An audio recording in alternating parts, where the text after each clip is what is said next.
have a feature of Don Bilodeau here. Don Bilodeau here is a teacher here at Mechanic Falls.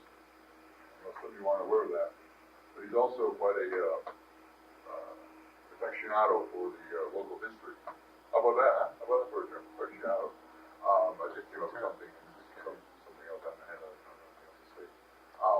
But I know Don he did a slide presentation of the architectural study, let's say, of Mechanic Falls. Well, I'm not going to go into real specifics yet, but for the school involving a program 2 years ago, 2 years ago, and I thought it would be a good idea as a more or less as a drawing card for one thing, to bring Don in to show this review, his slide presentation, and just to stimulate interest and maybe more involvement among the community in this venture we're trying to do. Now, the ventures I'll discuss after Don's presentation, so I'll let Don run the show right now. I don't know why I am getting hushed around the collar. It's just this presentation just shows my interest in Mechanic Falls and my interest from the point of view of young people, students in our school. And so most of what I will show you is just comes from word of mouth. And the person that the word of mouth comes from, I will show you a short video on a little later, and most of the stories that I will tell you are just some things that I've heard from Reverend Wentworth. Okay? And so historically, I know very little about Mechanic Falls, so I really want to apologize for that, but to say that I'm interested, and I've been interested in terms of having youngsters look around their own community. And it's not of great historical value, please, but perhaps of interest to youngsters, and I'll show you the slides and go from there. And I'll at least try.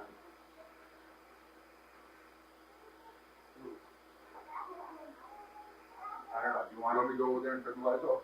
Sure. Then when the projector's going, I think there'll be enough light.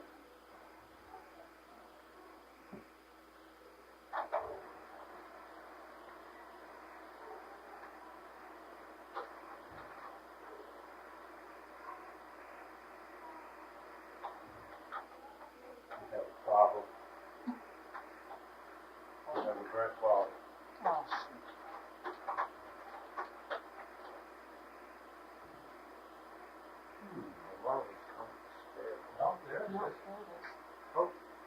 Okay. All right. Gentlemen that you probably do recognize, I hope you do, the picture. This is Reverend Wentworth. He came to our attention through Gene Williams, another teacher at Elm Street, who said he has 1,000 stories about the school. And what we wanted to do was a little bit of what they do at Oxford Hills and do a little historical storytelling, have people in town tell us stories. And I took a group of youngsters, and I took some slides, and they took some videotaping. And so please, the stories come from him.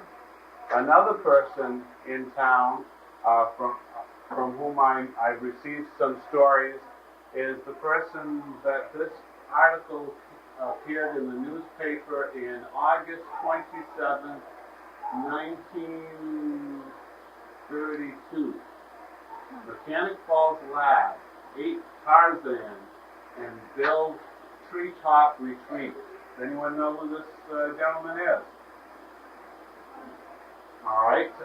The next pick, he and 3, 4, I guess, friends who were in their teens, 17, 18, in 32, built tree houses and communicated through a telephone system that they put together. And the next slide should show you this gentleman. He helped us greatly by coming to school and showing off his motor in a lemon, from a lemon, his steam engine that runs on the head of a dime, and of course his Walter Perry.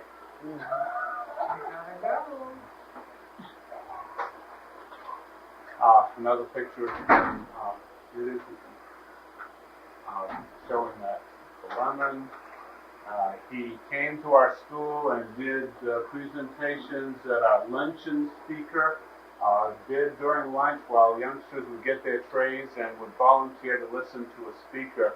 And this was a good way to sop up some time that perhaps wasn't being used as effectively. So eating was his wife also came. Now one of the three ladies there is his wife with the whiter hair. Is it Flora? Below, Excuse me? below, Perry, his wife, Aloha. I thought it was sounds like Florine. Okay. Perry. And I think the lady sitting down is a Mrs. Is it Stone? No. And one of the teachers at the school, Mrs. Fernald, whose husband's father was governor of the state, happened to just peek in. They caught the picture. Reverend Wentworth's stories began for us with this gravestone.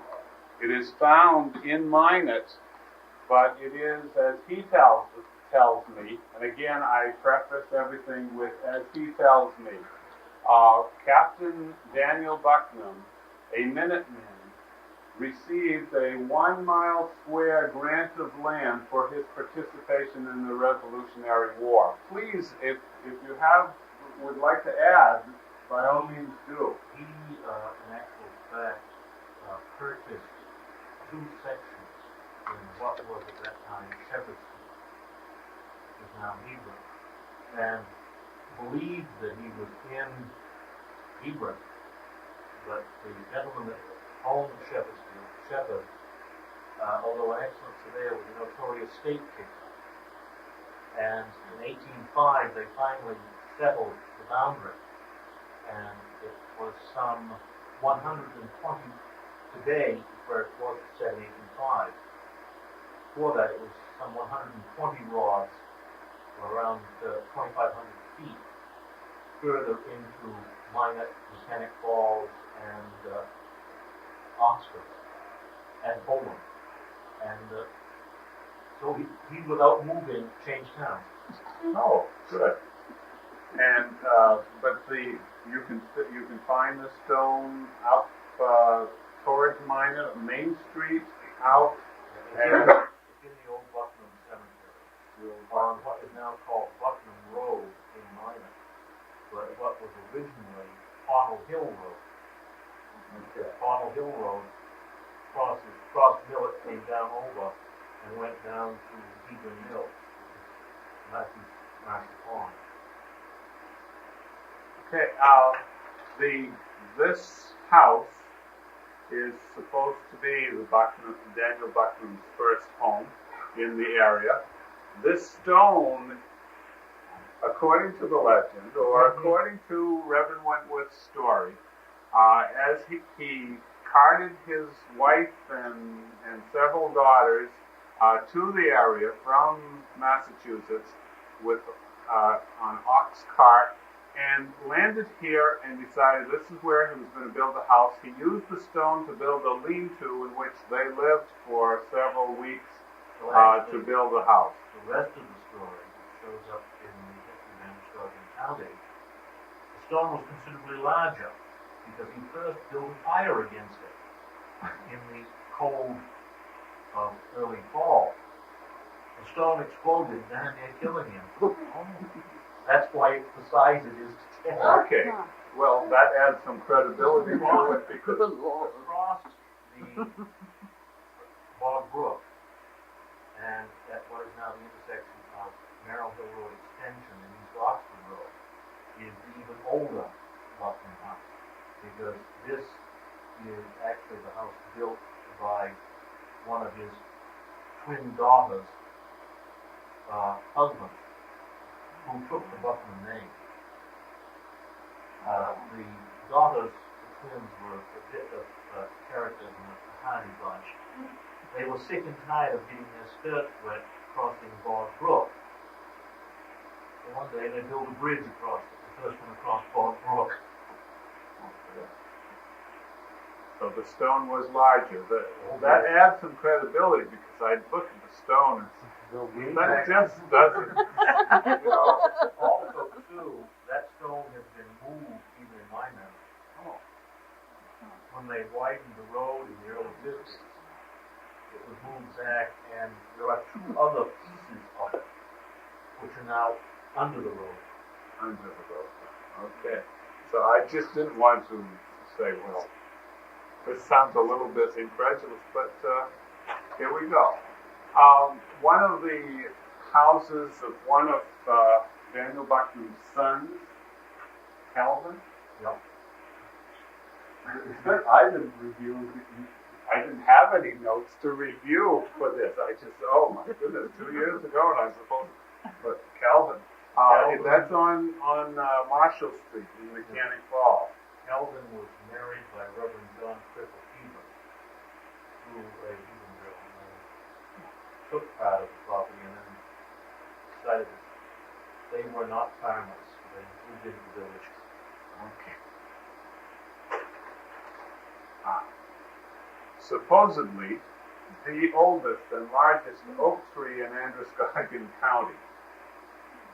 Supposedly certified by someone, I was told, by Mac McDonald, who lives in the house. He says the house was built by one of the Buckman boys. Again, somehow relating a grant of land because of participation in the Civil War. Well, there's some finagling that went on in Poland after the Civil War and also the Mexican War. And there's some very peculiar things that happened because it turns out the federal government, because of the bankruptcy of Edward Wood and the original land company in Bakerstown, some very messy titles in Quebec, fair enough. But the house was built for his new bride, and she put a tree in the front yard, and that's the story. That's the tree. The tree, yes, and I just the grinding stone caught my eye. I asked Mac McDonald what the story is about, and he said, well, it was somewhere in Minot, and they were someone was just going to dispose of it, so he said, I'll take it, and so there it stands in front of his house.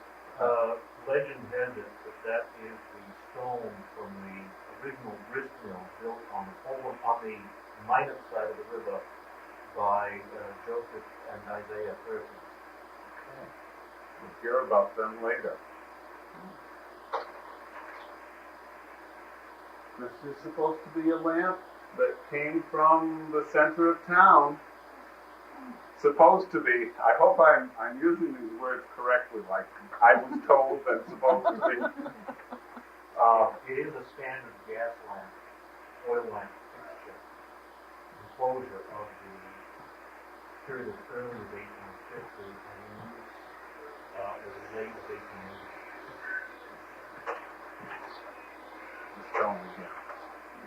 Okay. Pictures. These photographs are at the Legion Hall, and circa 1869. 1896. I would never be a historian. I always kind of slow down. Things would be older than the 1896, and these were compliments of Gloria Gassaville. Of course, we'll see those same pictures as they are today. Now, according to Reverend Wentworth, Uncle Benny's that used to be the village is the place that Paul Thayer had his cabin and blacksmith shop. It's also the location where Lincoln Hall was built. Named for General Lincoln, not Abraham Hall. Now that would have made sense. Okay. Quick. According to Reverend Wentworth, this is an important parcel of land in terms of naming our town, because Paul Thayer was a blacksmith, but a blacksmith in his day was not did not just shoe horses. Blacksmiths were machinists, or later called mechanics. And from his artistry and skill and the artistry of many mechanics or machinists comes our name. What we today call blacksmiths would at that time have been called farriers. And the name also shows up in the 1842 application post office with Mr. A.F. Sherman. And at that time, the Mechanics and Redmond's Lodge had just been founded here, and the blacksmith he referred to another. And Bog Hoop, among other names, was not considered appropriate for a post office. So they took the fact that there was a falls in the river, and they had the Mechanics and Redmond Lodge, and went from there. The only thing they've done in the years since then is add or delete an S. Yes. Thank goodness. Where did the Lincoln Hall start? That is a question. That was the Mechanic and Redmond Lodge. It was named for General Lincoln, a hero of the French and Indian Wars, a Maine general. This building was the first Lincoln Hall. The building that was there, yes. The one where Uncle Benny's was. I mean, where Uncle Benny's is, the building that was. You can see the foundation pieces out around there where the hall. And I can remember the hall, and in the early 50s. Well, the reason I asked, did the Redmond Hall change locations 3 or 4 times? They Further down? changed locations and in that they operated in and out of homes. Well, where the Cummings Insurance is, Yeah.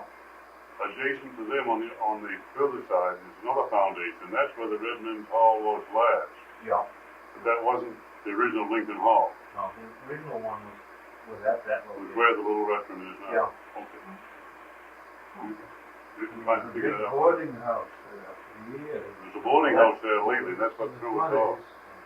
When the building was originally built, it was to be stores on the ground floor, a public hall on the second floor, and a dwelling establishment on the third floor. And then the Odd Fellows and the Masons and a few other people came along, and a communal hall wasn't quite so necessary. Now, to the right of Uncle Benny's is an important building. As far as I can see, I'm looking at that map. It also states that's a map from what is 1880. 73 it says in the front of the atlas, but 1880, 1873. That building is J.A. Bucknam building. And J.A. Bucknam had a business that was noted in one of the travel brochures. I understand that 100,000 suits of clothing were produced out of that building a year. I don't know in what period, but they speak in the brochure that I've seen of his selling organs and pianos and sewing machines. I heard that the production of the suits were what do we call it, a cabin industry? Cottage industry. Cottage. A cottage industry. That is, he'd go around and drop off materials to people's homes, and they would sew up a suit and he'd pick them up at a different time. He would oftentimes put in some diaries, much to the chagrin of the husbands, would drop it off to the wives. go from there. Husbands at that time found it even less agreeable to having their wives even somewhat independent. So it didn't go over well. Wait, $100,000 suits, I consider that a good business. Really well. Even if at that time they couldn't vote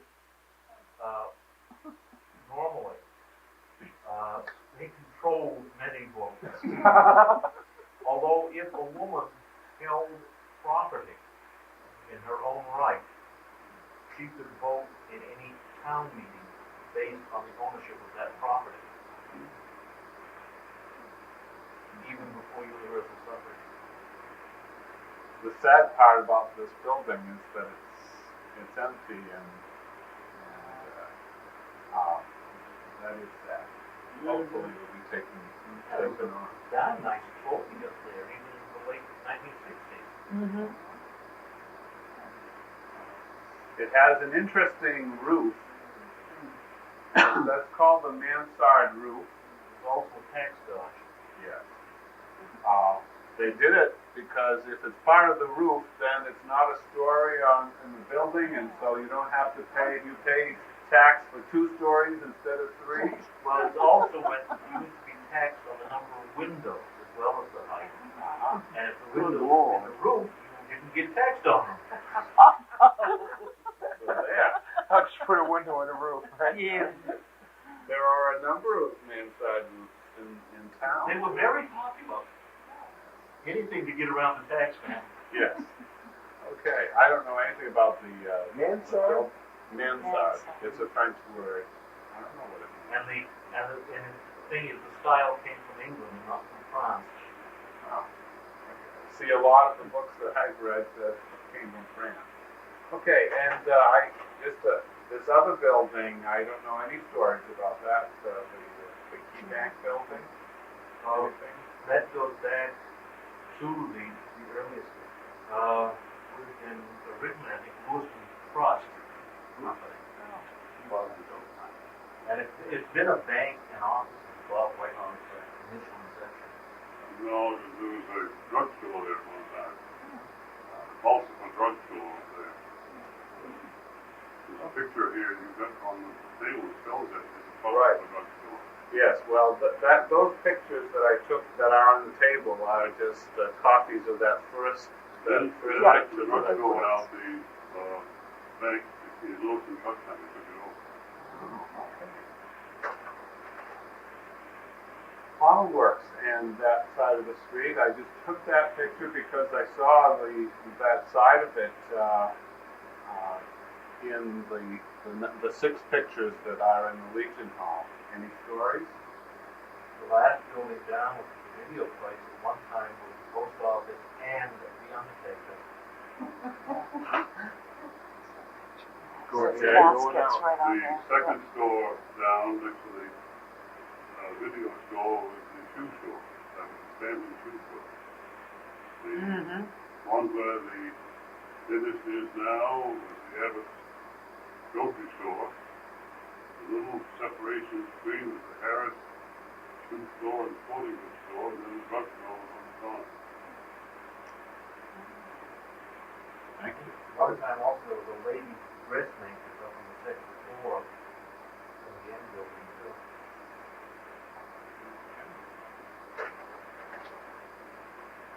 A monument that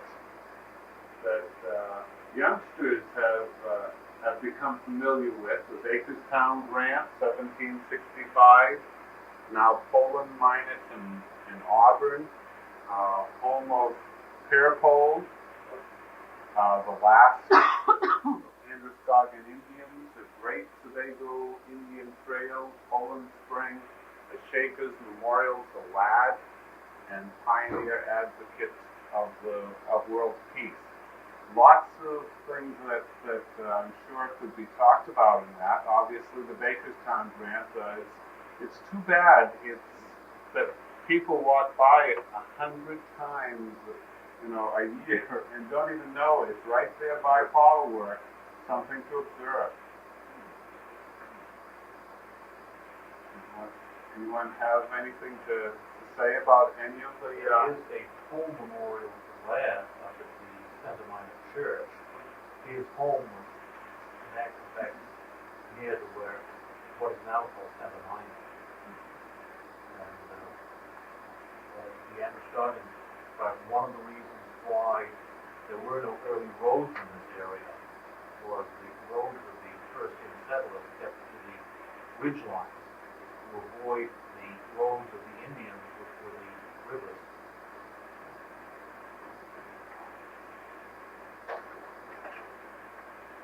Of course, the monument, the two monuments, actually the three monuments that are here. And that was just one of the pictures of the six, and I thought I'd have complete the group.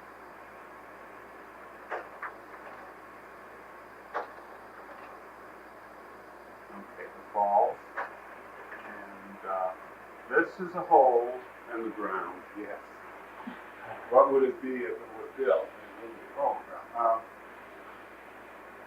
Corner of Libby Road and Route 11. And what you've got really is part of the leftover logging from areas and because of the back boundary of the railway line. Right. Chisholm and Pettingill before even 92. And there's a number of these pieces of leftover logging found floating on, and it may also at one time have been part of a roof pond. Reverend Wentworth tells me that 50-foot in diameter hole is 100 feet deep, and that they dug clay out of that hole to make bricks. The brickwork. And the bricks were made across the street, and this hole is supposed to be very deep, according to his story. And over the years, there's been a number of kids that have thrown any number of fishes, but hopefully are still growing and going. So I see youngsters fishing there all the time and say, really? But now I know. Secret. Okay, just in relation to the bricks, of course, brick buildings in our towns that have, this one, Water Street School, of course, that was over 100 years old, and so that we just wanted to look at the buildings and the brick buildings. The smell of oily floors on the first day of school. Yes. And stories that Reverend Wentworth tell of the brickyards by a gentleman by the name of Charles, I think Mary Whittier's father or grandfather, and those things are related to the brickyard work. This is I've forgotten his name. Isaiah Perkins' house. It is Mrs. Tarbox's house. Mrs. Tarbox retired last year after a number of years of teaching in our school system. And she lives there. Isaiah Perkins and his brother.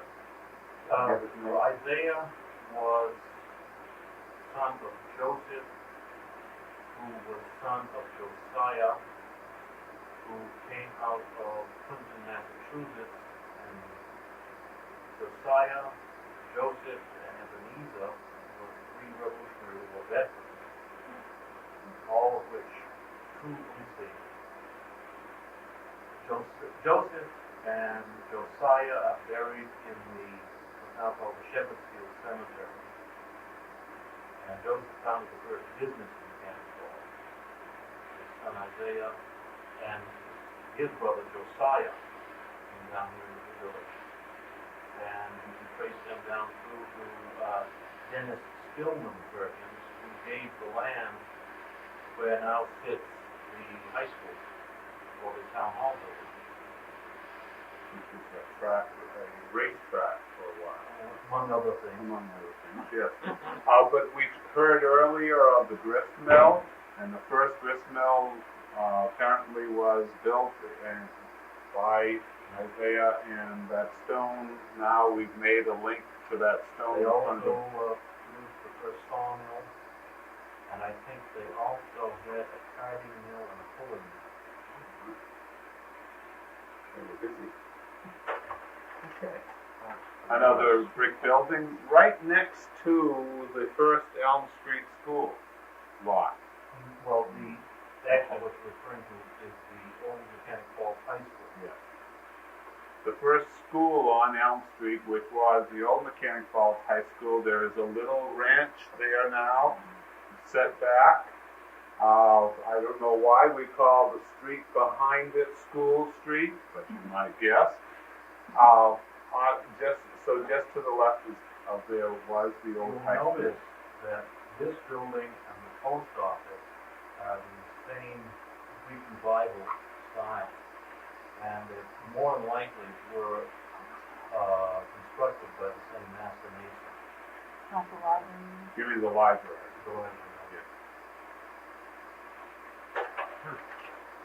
Okay, the Cushman house. It's no, the Cushman lived in this house, and the railroad took part of his land by eminent domain. And the story goes that he was not very pleased. As a matter of fact, he was quite upset. And so that the railroad would make some progress at working at the bed, and he would build a fence across that railroad bed every night for I don't know how long. And every morning, the railroad would come by and tear down his fence and keep going. I have the legal documents of the suit which he filed through the county commissioners and the amount of damages that he was paid for that particular incident. And it was more than a fence that he was building, because he's supposed to have taken a brace of oxen and a drag plow and cut it through the roadbed each night so that he could bring his cows back in from pasture. Yeah. So So he wasn't too happy. But that's why I asked you if you had that document when you were showing the. No, what's the year on this? 1849. This is just beyond Future Foods. Behind the hardware store. And behind the hardware I know, store. they So made that one, the I can't think of hardware one. store, between the hardware store and this house is the old railroad bed that went to the depot. The back of the hardware store is the 1885 railway passenger freight station. No, did they keep all the propane And tanks? the stone building was built about 1905, 1907. And then the other building became just a freight His station. wife lives in that house. And Who and does? you had Green some Curtis? pictures of that. Oh, okay, yeah, that I you think it's might Curtis. share That's after, the if I can get. Thought it looked Okay, familiar. you all recognize this building. According to the stories, the building to the right is an original school building, one of the first schools in the town. And later became the town hall, and now is part of the property for the Baptist Church. It's also missing its girl's door. Double windows you see on the church side, there's another door there. They wouldn't allow girls and boys to enter the same door. Holy cow. Holy cow, huh? Wouldn't have any of this fraternization. I know. This is one of the houses that is reputed to be Jabez True's house. According to Reverend Wentworth, the L on the house is a log cabin, and still has log framing. And it is on the outer side of True Street, on Elm Street. As you go up Elm, the first time you hit through, and then the second time, it's just on the other side of that. Yeah. Yeah. The L portion also at the time was been referred to as a dower house. Because what would happen, as the dower lady, widow, survived beyond the husband, she would move into the old house, and usually at a right angle to it, because the first house was built long access at right angle to the road. The new house would be built with long access parallel to the road.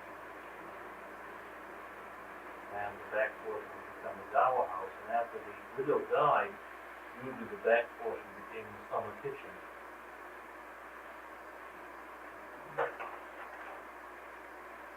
This is not, and yet it is, the J.W. Penney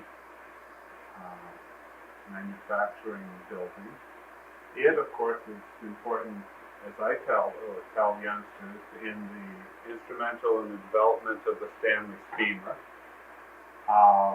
And those are the stories that come with this building.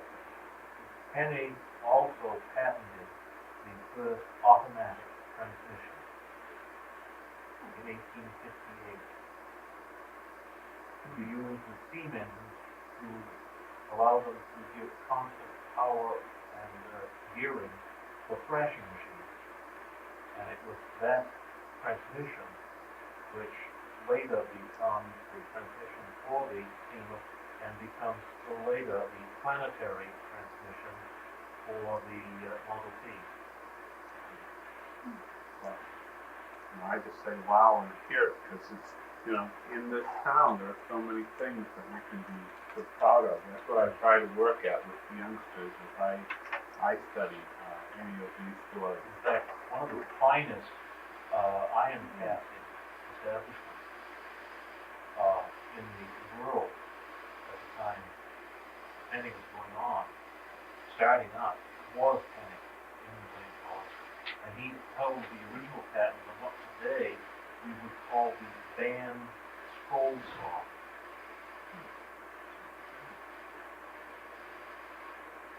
The Penny Mansion, I think it's a mansion, but beautiful. Greek revival, as I can see. This is probably the first thing I've said besides the mansard roof, to say that you see the pediment, that large triangle up above, that's classical for anything that's going to be called Greek revival. Of course, the column.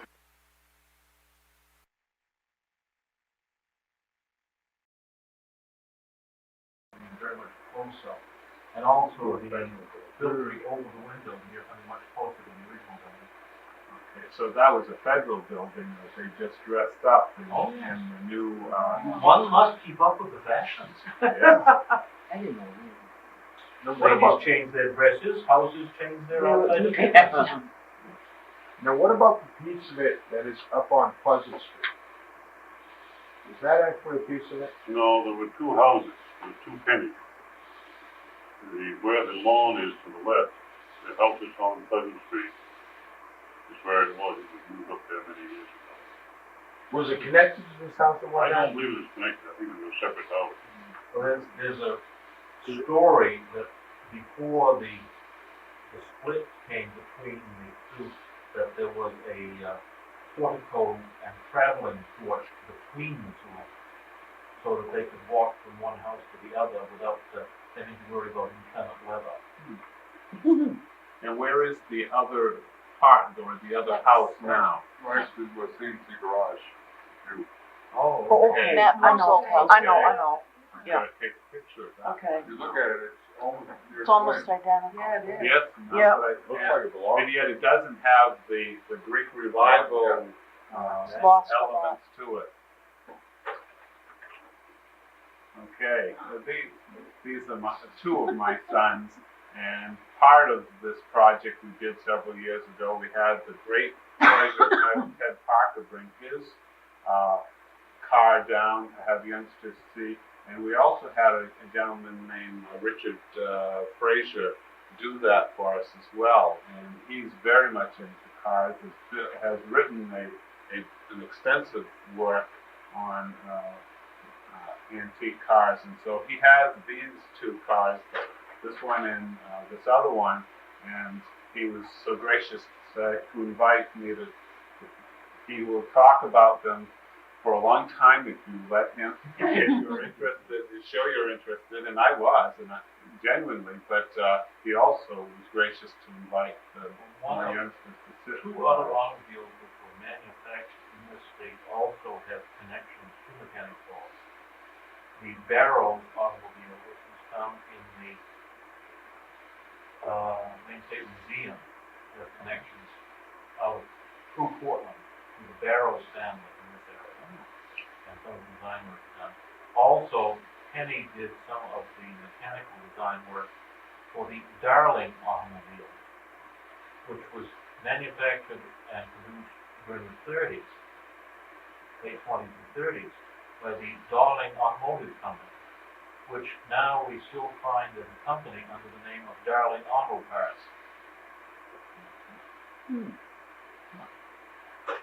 Okay. Certainly a building that I was so pleased to hear a month or so ago that it was finally sold. I hope that it will be, kept up and used in a fashion that we will be proud of. But the Elms, or the Eagle Hotel, as it was also called, I look at the map of 1880s,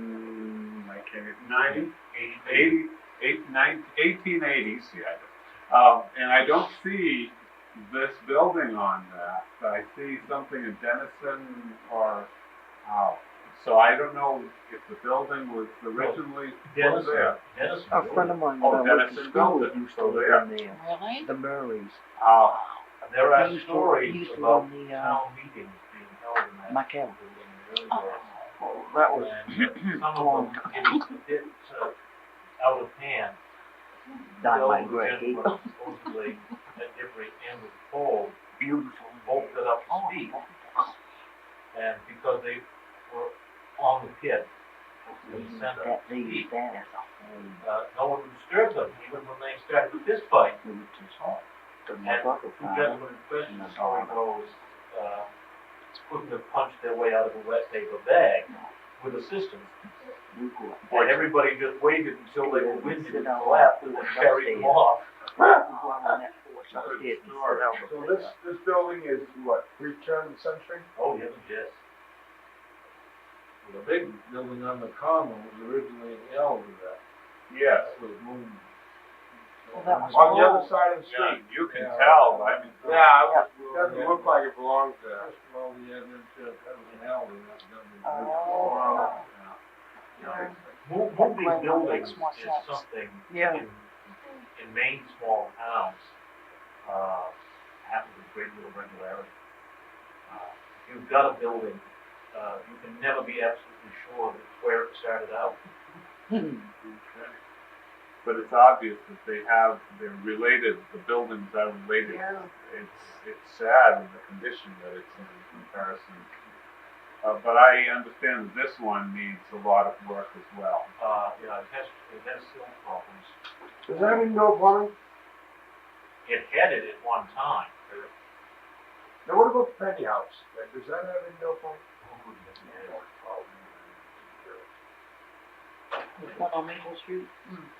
Two teachers. This building, and it doesn't look like very much, but historically, Reverend Wentworth tells me that this was the home of Buckskin Sam. I mean, much the line single cape of 1810. Mrs. Jewett. Mrs. Jewett on that one. This, right on the Riverside Drive in Route 11. Pauline Foster Uh, Jewett in there. The Buckskin Sam, according to Reverend Wentworth, was in the Civil War and was a scout for, was not there at the time, I understand. Otherwise it would be rather difficult to continue with the story. But was a scout with Custer, for Custer. And there is a stone in Maple Grove Cemetery that has across it, Buckskin Sam. so there's some credibility added to me as far as I'm concerned. There's some believed to be true that this is the person that Jackass Annie patterned herself after. The last of the saddle tramps, who, give some idea when the kids come across this name, saddle tramps or tramps don't necessarily mean it. She was a Phi Beta Kappa graduate of Bates College. And Jackass Annie did what? She was a saddle tramp. She was an eccentric nut. Did she travel the country? Oh, yes. Yes, yeah. In fact, she wrote a book titled The Last of the Saddle Tramps and made a bundle with it. And what's the connection? This Buckskin Sam is supposedly the person that she patterned herself at. Her mentor, her hero. So if you could do it, she was going to do it. And she did. She did. Oh, boy. Okay.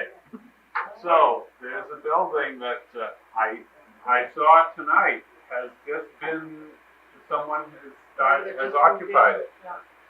So there, part of history. I would dearly love to see it return to its original look as a single cape, but I doubt it ever will be. I took that picture last week or 2 weeks ago.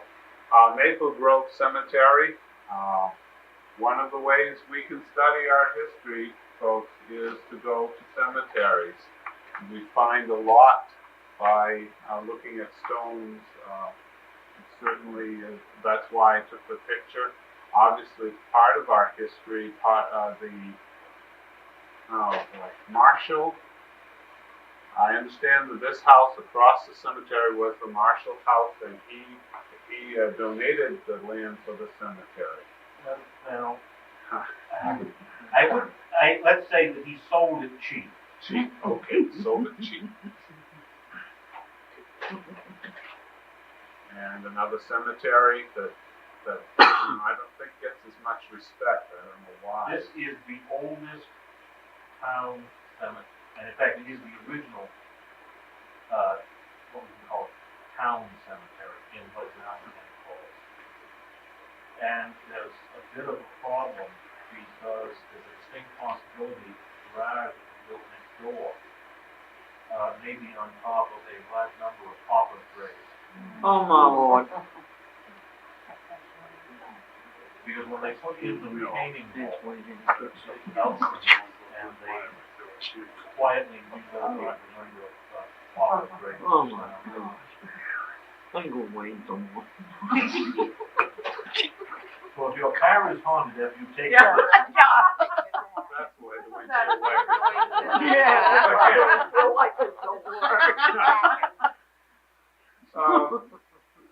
Oh yes, there's supposedly a train engine that is sunken in the bog or in the mud or whatever you want to call it on the other side of this bridge, and I took this picture from the bridge that goes. Is it the town line from Mechanic Falls Minage on the town line is in the middle of the stream. of the stream, right? Okay. So I took it from the bridge that is part of the town. Well, you're upstream of the bridge. yeah. That's the original way that the West Minot Mechanic Falls Road was located on. Came up us now at Buckingham Oaks, went diagonally across the present road, and swung up around behind there. Now, when the water is dry enough, low enough, you can look down, and you can see the pilings of the original wooden trestle that the railway went across on. Now, when the railway line lost its charter in 1872, there were two medium broad gauge engines on the line. One named B.D. Paris, the other one named Buckfield. One of them disappeared before Israel Washburn took over the line in 74. The story has it that the engines were being brought down cold. The first one came down across the press and was brought into the engine shed at Mechanic Falls with no problem. The second one got away from them and was a little bit moving a little too fast when it came around the curve which the trestle was set on. And it went off and buried itself in the mud. Now, the water level at the time this was happening was considerably lower than it is now, because the elevation of the railway line on this pier and over it were about the same, and looked like to be about 20 feet lower.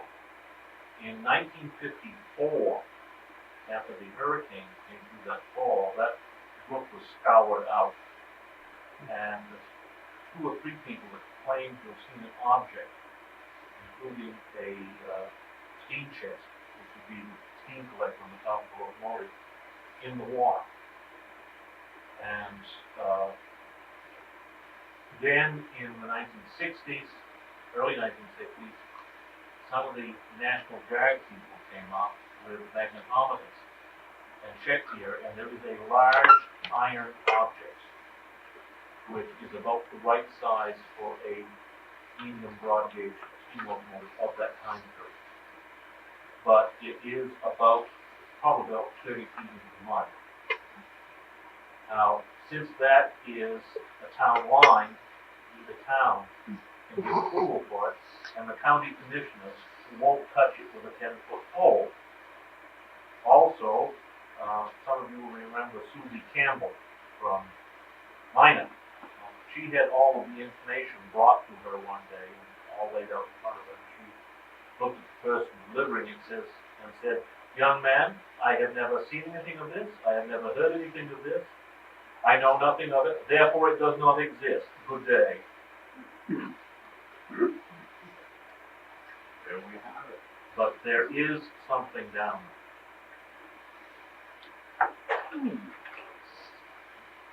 This is the way we had children study the architecture of our town. We took them in classes, and we had an architect who volunteered her time to take youngsters on a walking tour, and she showed them different buildings. Here are some of the buildings in this neighborhood. This, as far as I can tell, is an Italianate building. Has those coins or queens on the corners, and you have the dentals, and you have your usually the classic Italianate would have the door smack in the middle of the room. It's also dating from the time of the railway boom and the Atlantic and St. Lawrence terminated here in Mechanic Falls.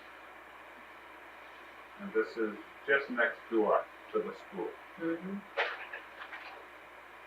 Then the rectory that's next to that is, we would probably, colonial revival, or with some, we have a little Greek touches there. Another Italianate, here's a picture that's more broad. The cupola that somebody's call it Widow's Walk, or that part way up in the top.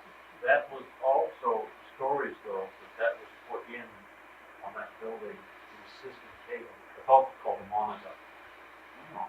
To assist in paying taxes. Because one of the things which was done in there, I'm told by my grandfather, was that for many years, when the trees weren't quite so high, somebody maintained a fire watch. And so they paid, their taxes were reduced by doing this service. This was, I don't know who lives there now, but Kendra Farrell used to live there, the art teaching school. Right on the corner park. One of the Lenahan girls. Yes, one of the Lenahan daughters. Yeah. Just a picture, I wanted to talk with youngsters. I'd show them side lights by the doors. This is a little bit more modern. It has more panes than it would normally have. And this is either a shingle or a bungalow, or some people might even tend to call it Italianate, but some of the things, the features that show up in different buildings, they are mixtures of things. I think you will find that house, if I remember correctly, is a Montgomery Ward's kid. Oh, that's funny. You could buy a complete house, Oh ready my to set God. a foundation from either Montgomery Ward's or Cedars, up until about the end of the First War. And they literally came into the town as a package on wagons, on railway cars. I know it as the Reverend, not Reverend, but Dr. Bush House. Yeah. Mary was in the watch. Yeah. So I believe that is the Montgomery A Ward. Montgomery Ward House. Indeed. It's wonderful. This is a bungalow style. That's the dormer, the larger dormer is typical of the style. Something else. And you'll notice the concrete block used in the foundation on this one and on the previous house were available locally from someone that used a mold to make them, specialty mold. And something in the Goss Lumber Company made them here in the village. So you find many of them that people all die. So, yeah, the foundation. Again, this is another mansard roof. The thing I wonder about this one is that the windows don't reach into the roof, so I don't know whether they defeated a purpose or what. The third floor burned. Yeah. There's the story. Rather spectacular fire.